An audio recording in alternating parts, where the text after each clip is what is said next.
की ए व बी दोघेही पहिल्या किंवा शेवटच्या आसनावर बसत नाहीत. ए या ठिकाणी आणि बी या ठिकाणी पहिल्या आसनावरती इथं बसणार नाही आहे आणि इथं शेवटचे जे आसन आहे त्या ठिकाणी देखील ए व बी हे दोघेही बसणार नाही आहेत.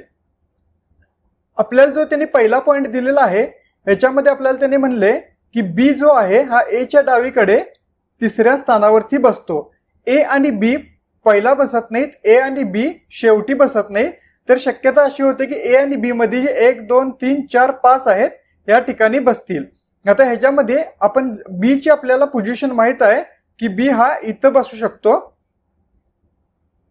त्यानंतर ए जो आहे यांच्यामध्ये दोघ जण बसतात, त्यामुळे 1 2 सोडून ए इथं बसणार.